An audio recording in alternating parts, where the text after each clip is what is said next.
I've been wanting to do a video like this for quite some time now and give my own criticism of Marxism that's not just me giving the arguments from a book like I did in my video on Giovanni Gentile.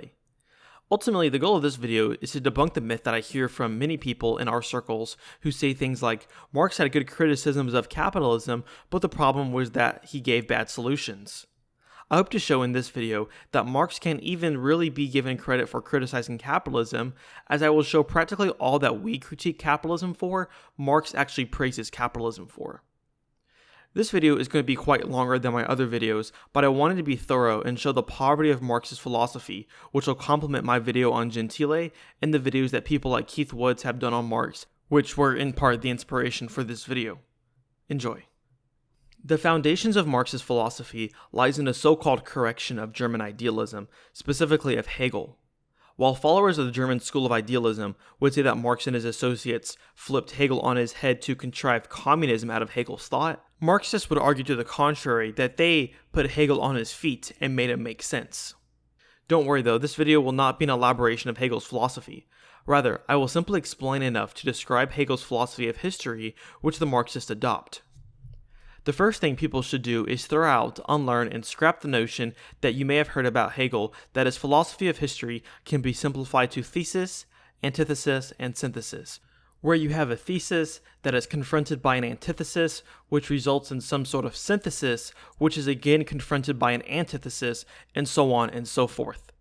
Hegel never described his view of history like this, and that is more like the philosophy of fellow German idealist Fichte than Hegel. While many Maoists seem to follow the Fichtean dialectic, I am not today talking about Mao's perversion of Marx's philosophy, but rather orthodox Marxism from the man himself. The Hegelian notion of history and dialectic is that there is an immaterial spirit, not like a ghost, but spirit in the way people can be high-spirited, or a group of cheering students at a sports game can be said to have school spirit. Hegel described it as the following.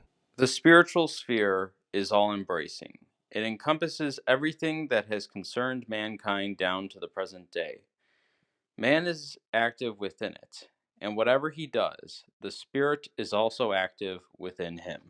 But as the spirit changes and is properly realized, in the process it has developed a new teleology and undergone a qualitative shift, and the process continues so on and so forth until capital A absolute spirit is reached. In the words of Hegel himself, he writes again, Spirit's ultimate aim, however, is the attainment of knowledge.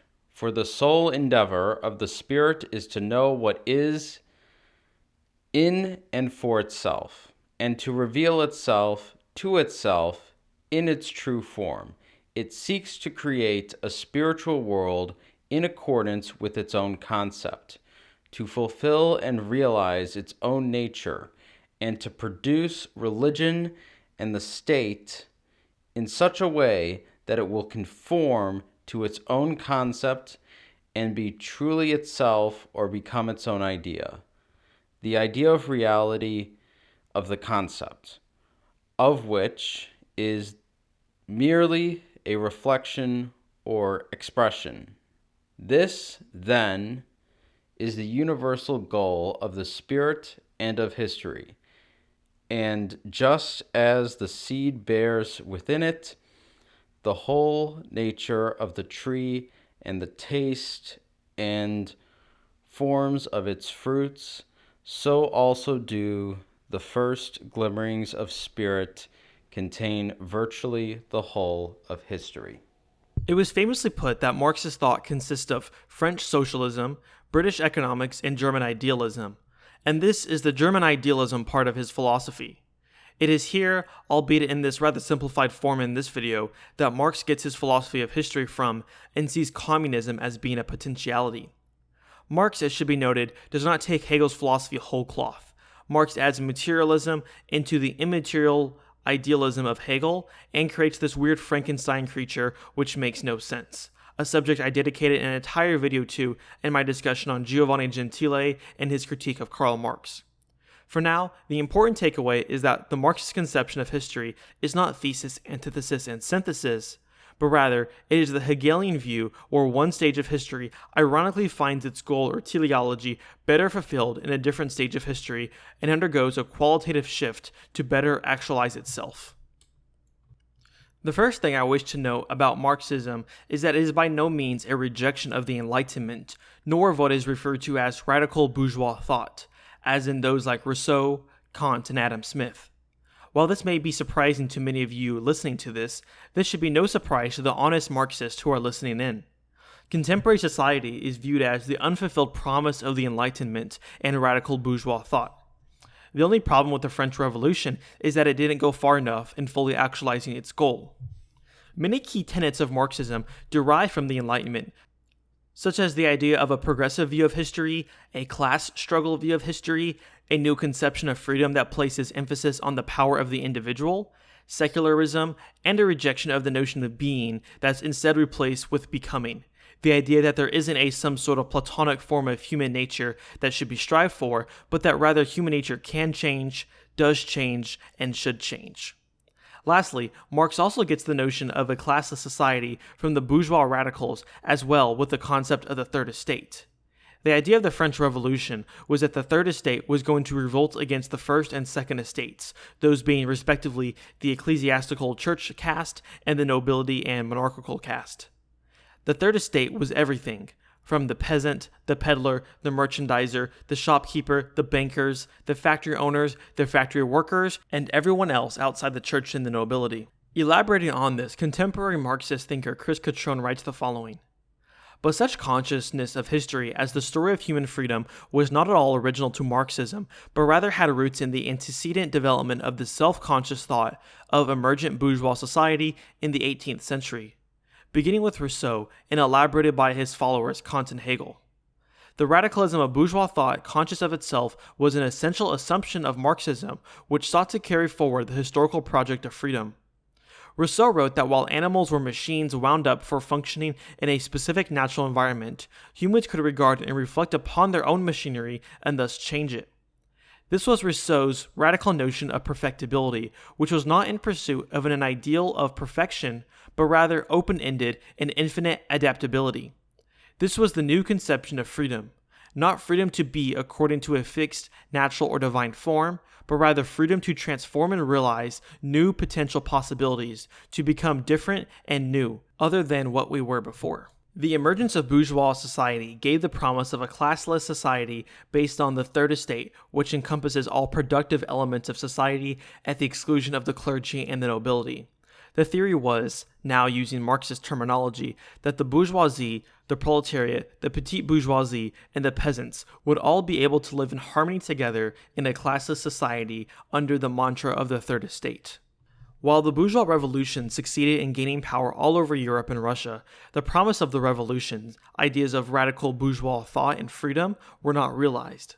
For instead of a classless society under the all-encompassing third estate, caste antagonisms were replaced by class antagonisms, and the struggle between the bourgeoisie and the proletariat emerged with the advent of capitalism and the Industrial Revolution.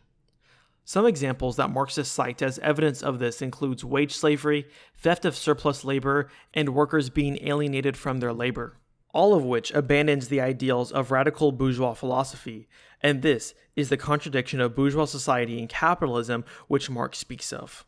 What makes Marxist critique different from those of a nationalist, religious, or right-wing bent is that the problem with our bourgeois capitalist society is that it fails to live up to its own ideals. It failed in its revolutionary goal to abolish class. Here's Trotsky talking about the failed realization of the bourgeois revolutions in 1905. "We defend Jacobism against the attacks of anemic and phlegmatic liberalism. The bourgeoisie has shamefully betrayed all the traditions of its historical youth, and its present hirelings dishonor the graves of its ancestors and scoff at the ashes of their ideals. The proletariat has taken the honor of the revolutionary past of the bourgeoisie under its protection. The proletariat, however radically it may have, in practice, broken with the revolutionary traditions of the bourgeoisie, nevertheless preserves them as a sacred heritage of great passions, heroism, and initiative, and its heart beats in sympathy with the speeches and acts of the Jacobin Convention." So how exactly did Marx go about critiquing capitalist society? Well, we've already stated that it's not because capitalism and the bourgeois revolutions lived up to their ideology, but because they failed to live up to their name. The way Marx critiques capitalism is through what's called an immanent dialectical critique. While this may sound like just word salad, let me break it down and explain. So, immanent means from within, and in this case, within the paradigm of bourgeois society. Dialectical is a reference to the self-contradiction of the capitalist system and Hegel's philosophy. And critique means the conditions of possibility for transformation. To put this in a sentence, Marx's method of critiquing contemporary society is by realizing the contradictions within society and then solving those contradictions for a possibility of transformation. For capitalism, the contradiction is the class struggle, which rejects its own goal, and the resolution of that contradiction would consist in creating a classless society by the establishment of a global dictatorship of the proletariat, which would then abolish itself to create the casteless society. I won't get into it too much here, but this is why Marx notoriously never wrote about what exactly a communist society would look like. For he is just describing a way to solve the contradictions that he sees within society, and where exactly that would lead society, he is not all too sure. And his reason for saying this would be that our current paradigm blurs our vision too much into seeing into what an alternative would look like. What this immanent dialectical critique means is that capitalism points beyond itself to communism in a proper Hegelian fashion. Marx sees the proletariat as the revolutionary agents who will be able to resolve the contradiction of capitalism and take humanity to the next step in the progressive lineage of history and human freedom. Here's where the Hegelian notions come in. Bourgeois society has certain goals, like human emancipation and a classless society, etc., but will, in an ironic fashion, only be able to realize those goals, or its own teleology, through undergoing a qualitative shift to communism through what's called in German Selbstaufhebung, which roughly translates to self-sublation. So, when Marx and his followers attack the system of capitalism, they are not giving what many consider to be a right-wing or conservative critique of capitalism that blames capitalism for replacing the collective with the individual, for bringing forth globalization, for destroying traditional kinship relations, and for replacing God with the false promise of materialism. While there may be a few things Marx will agree with those on the illiberal right, Marx is very much making the exact opposite point that those who call themselves illiberal right-wingers, traditionalists, and third-positionists or nationalists would make. Communists, on the contrary, applaud the destructive nature of capitalism and see the destructive and antisocial forces of capitalism as that which points beyond itself and to communism. An instance of this is in the Communist Manifesto, which reads that all that is solid melts into air, all that is sacred is profaned, and man is at last compelled to face with sober senses his real conditions of life and his relations with his kind. And now, if we go back to Marx's method of the immanent dialectical critique, what we actually see is that communism is a reaction to capitalism. Communism only comes about after the contradiction of the bourgeois society occurs and is resolved. This is why we see elsewhere in the manifesto Marx urging his comrades to support the bourgeoisie against the aristocracy.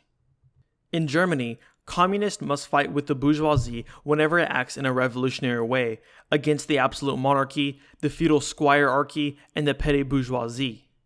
The communists turn their attention chiefly to Germany because that country is on the eve of a bourgeois revolution that is bound to be carried out under more advanced conditions of European civilization and with a much more developed proletariat than that of England was in the 17th and France in the 18th century. And because the bourgeois revolution in Germany will be but the prelude to an immediately following proletarian revolution. Further elucidating my point, the contemporary Marxist Arthur Dent has the following to say. Today, in 2021, the left is outright reactionary. They are not in favor of modernity and progress. What used to be a communist movement has become an anti-capitalist movement because it unites anyone against capitalism, and that covers not only liberals and social democrats, as was explicitly mentioned, but pretty well any reactionary. The Communist Manifesto can't plausibly be described as an anti-capitalist manifesto. It's a communist manifesto. It's got page after page of opinion to the revolutionary impact of capitalism in sweeping aside the old order. The whole entire communist project is hinged on the fact that capitalism does exist and reacting to its existence. And hence, communism is by definition a reactionary ideology. I don't mean reactionary in that its thought developed as a response or reaction to a set of ideas, for this would not be a fair criticism, for virtually all ideologies are in part responding to another system. But the Communist project takes this a step forward and hinges its entire system on the fact that capitalism exists, and it is the Hegelian fulfillment of the teleology of capitalism which has laid the groundwork for communism through overturning every facet of pre-Enlightenment and pre-bourgeois society. In other words, communism isn't something that can exist in a vacuum. It's predicated on a specific development of history and reacting to a stage in that timeline of history to achieve its goals. Other ideologies like, say, feudalism, liberalism, traditionalism, or even the various utopian socialisms don't even have this problem because they could be instituted on a desert island of 100 people randomly transported there, whereas communism could not. It would first need the island of 100 people to develop bourgeois thought and institute it, create the class antagonism between proletariat and the capitalist class, and only then could communism come about. This ideology is much more reactionary than even some form of scholastic monarchical feudalism. But don't just take my word, here is Engels affirming what I've said. So now, modern industry, in its complete development, comes into collision with the bounds within which the capitalist mode of production holds it confined. The new productive forces have already outgrown the capitalistic mode of using them. And this conflict between productive forces and modes of production is not a conflict engendered within the mind of man, like that between original sin and divine justice. It exists, in fact, objectively, outside us, independently of the will and actions even of the men that have brought it on. Modern socialism, i.e. Marxist communism, is nothing but the reflex, in thought, of this conflict in fact, its ideal reflection in the minds first of the class directly suffering under it, the working class. This is why it's improper to call Marx an anti-capitalist, for he is not against capital, but he wants to dialectically fulfill and overcome the contradictions of capitalism. It is for this reason that he famously predicted that the countries to first undergo the workers' revolution would be those countries where capitalism had developed and where there was a large proletariat class, countries like France, Germany, and England, for the workers' revolution can only come about with the proletariat created by capitalism. Even Lenin, in preparing the groundwork for the revolution in Russia, a largely agrarian country with little manufacturing and experience with capitalism, understood that the few proletarians who do exist in Russia will have to be at the forefront of the revolution, trailing the peasants behind them, all of which, of course, would be led by the vanguard party. To this effect, Lenin writes, "The communists are fighting together with the entire peasantry against the landlords and officials, besides which they, the town and village proletarians together, are fighting against capital. The struggle for land and freedom is a democratic struggle. The struggle to abolish the rule of capital is a socialist struggle." All this goes back to what I previously talked about with the Marxist method of critiquing the system, the eminent dialectical critique. Even just looking at this, we see that this is just a fancy way of saying that the critique is an inherently reactionary critique that needs capitalism to exist before it can be implemented. No other ideology needs capitalism to exist for it to work. Both the third and the fourth political theory, for instance, can stand on their own. The same goes for traditionalism, distributism, and every other illiberal right-wing ideology, as well as a whole host of left-wing ideologies as well.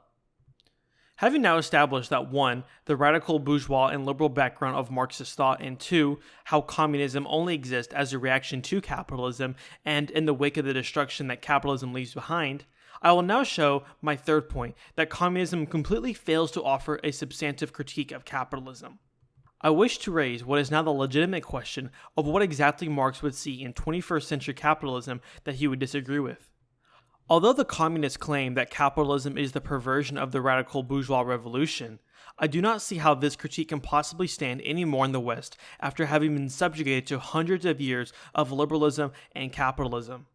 Our current regime of liberal capitalism is a fulfillment of the radical bourgeois goal. The nationalist critique of liberalism rests on not its failures, but on the fact that liberalism and radical bourgeois thought has been properly realized in the West.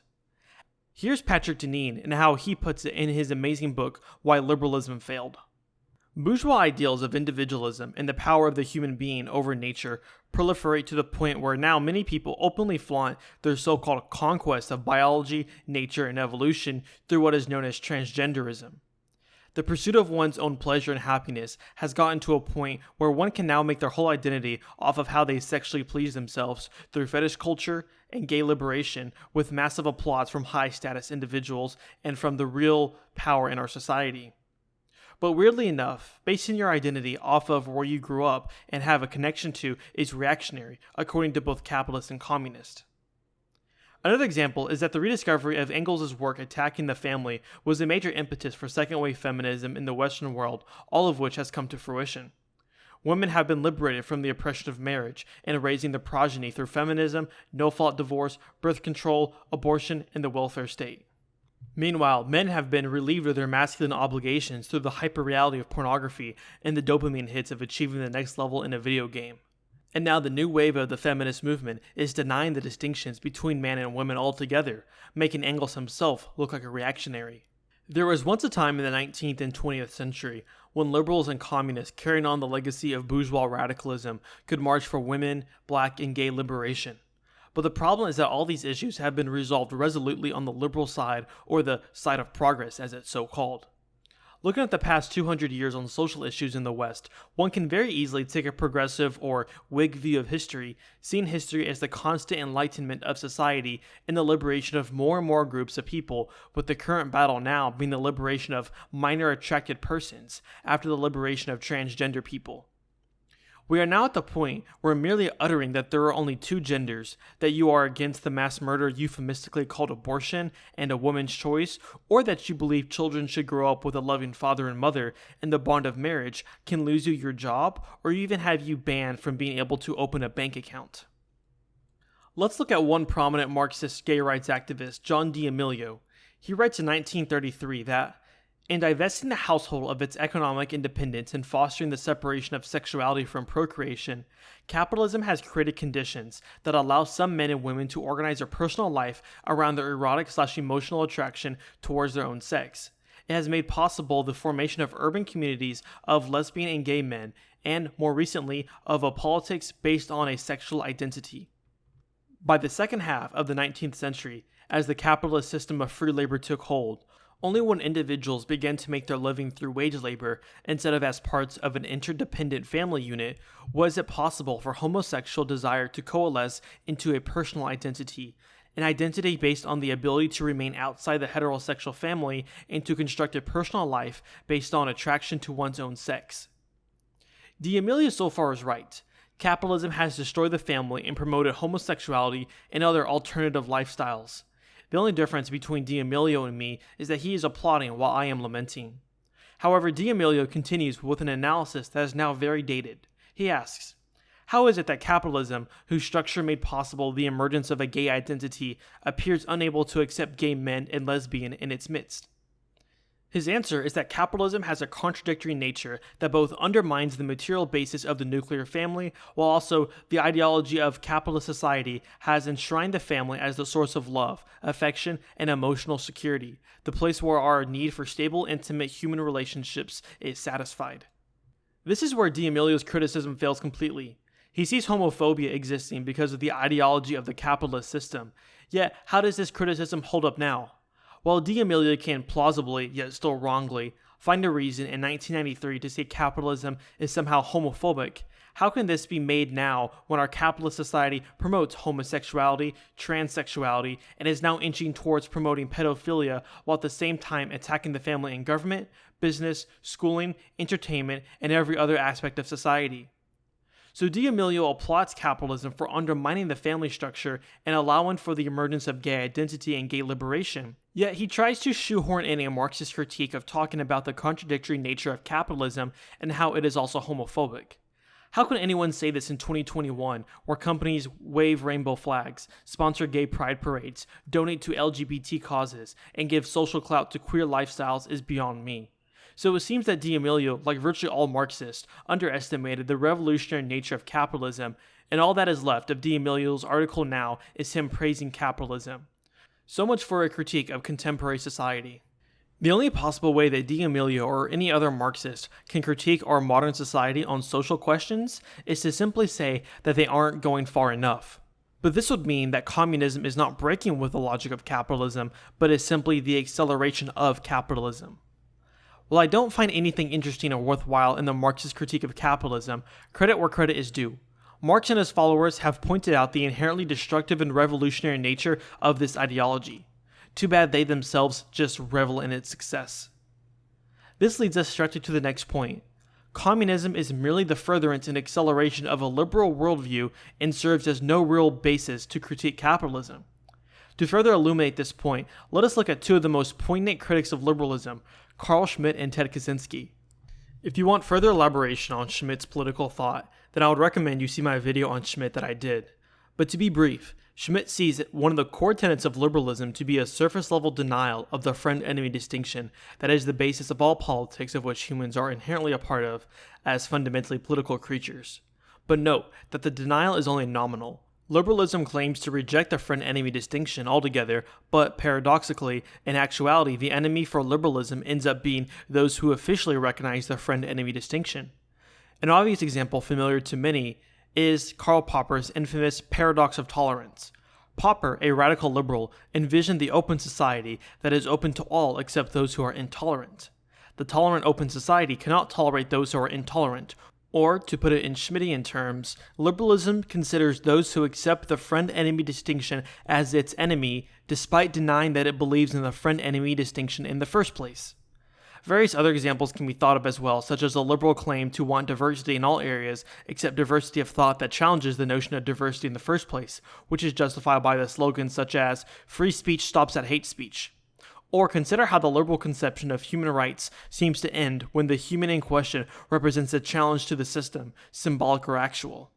Because of this nature of liberalism, their definition of friend or in-group is constantly expanding. Just in the past 100 years, women marching for the right to vote has morphed into men who wear dresses and LARP as women have a right to go into the women's restroom and changing rooms. We also see now with liberalism contemporary philosophers like Peter Singer arguing that humans engage in quote-unquote speciesism by not extending full rights to animals, a mortal sin akin to racism or sexism. The ultimate goal of liberalism is to create a totally depoliticized society where there are no friend-enemy distinctions, since everyone is a happy-go-lucky liberal individualist consumer. Not only does Schmitt offer an immaterial basis for explaining liberalism in Western bourgeois society that is much more elucidating than the Marxist analysis, but he defines one of the major logics of liberalism, which we can compare and contrast with the logic of communism. However, before we dive into this, we should touch on what Kaczynski calls the system's neatest trick. The system's neatest trick is getting radicals to rebel against the system in a way that actually perpetuates the logic of said system. Kaczynski brings up the example of racism, which he says the system has been definitely against after the Second World War, but still has lingering remains in even some people who make up the system, such as politicians, cops, judges, and businessmen. Yet so-called rebels are allowed to go after these people under the guise of fighting racism and believing they are rebels when they're actually only acting as the enforcers of the system by being the foot soldiers for the regime who reinforce its rules and perpetuate the teleology of our current society. He goes on to explain that these radical wannabe rebels, in order to bring themselves into conflict even with that majority of the system's leaders who fully accept the social changes that the system demands, the would-be rebels insist on solutions that go farther than what the system's leaders consider prudent, and they show exaggerated anger over trivial matters. While it seems Kaczynski tailored his writing to attack center-left liberals, this analysis arguably applies more to communists than it does to any other group. For many communists act like they have this radical critique of capitalism, when in actuality, even according to their own logic, they are falling for the system's neatest trick. They are only furthering the goal of liberalism. Liberalism, as Schmitt tells us, seeks a globalized, depoliticized society, and all communism wishes to do is to complete the bourgeois project of creating a globalized working class bound together by their material interest to create a dictatorship of the proletariat, and for the proletariat to then abolish themselves along with all other classes. Put in other words, they wish to completely end the friend-enemy distinction category and depoliticize man, the exact same thing capitalism is trying to do today. But for my communist friends listening, this should be no surprise to you. For having understood your Hegel and Marx, you should know that this is exactly what Marx was talking about. You're not negating capitalism through some sort of antithesis, but see yourselves as the dialectical fulfillment of the bourgeois revolutions. And that's exactly how I will see you too. Reactionary liberals trying to outdo our liberal system and how bourgeois it can be, and falling for what Kaczynski so poetically called the system's neatest trick. A true critique of this system consists in not even thinking in the logic of capitalism, in creating a paradigm completely outside the logic of capitalism, and that is not predicated on capitalism existing or not existing, something which Marxists by their own admission don't even try to do. The real irony of capitalism is not the creation of class struggle with the promise to abolish it, but that the goal of world revolution and global depoliticization has been achieved better by Trotskyites turning in their independent Socialist League membership for Republican Party membership and becoming neocons, and in the process doing more to inch us closer to the global depoliticized society than any combination of Marxist and communist movements have ever done. I had originally intended this video to be a shorter video titled something along the lines of Why a Red-Brown Alliance is Fundamentally Impossible. But slowly, this video grew in scope and perhaps in a Hegelian sense found its full realization in this current video. But I'll say a few words about that topic now. While on a surface level a red-brown alliance or a Nazbol vortex, as Vausch called it, might seem possible due to both the Reds and Browns having a declared opposition to liberalism, the problem is that they have two radically different ways in which they go about critiquing liberalism. The communists, as I have shown and explained ad nauseum, critique the system for not going far enough and have an eminent dialectical critique of our current situation, whereas the Browns or the third positionist or nationalist have a totally different methodology in attacking liberalism. They have simply an entirely different worldview rooted in radically different assumptions about human nature, metaphysics, ontology, and epistemology, and aren't trying to dialectically fulfill the bourgeois revolutions, but simply negate it with something entirely different. Moreover, their critique isn't contingent on capitalism existing, whereas the communist critique would not be possible without the existence of capitalism according to its own inner workings. My opinion as to why the Reds so vehemently attack the Browns is because they understand that deep down, the third position offers a radically different solution not rooted in capitalism to escape our current paradigm, which their inherent liberalism just can't stand. Additionally, there can be no proletarian revolution against the bourgeoisie, and thus no communism under a properly instituted third positionist regime. For the class struggle would be replaced with class collaboration, with the people uniting through some sort of social mythos, which is different in each instantiation of third positionism. This would render the eminent dialectical critique only applicable through massive coping and tortured logic of equating the third position with capitalism, as we see communists do today. There is a reason why time and time again, why whenever we debate these Reds, they show their true colors and just turn into liberals. For the whole worldview, when you peel back all the propagandistic euphemism and aesthetics, boils down to trying to just outdo liberalism at their own game and offering no philosophical alternative of any kind and falling for the system's neatest trick. We've tried the Red-Brown Alliance in the 30s, and we've tried here in the past year. Every time we've extended our hand to make the Nazbol vortex a reality, we've been reneged upon. So be it. We didn't need them then, and we surely don't need them now.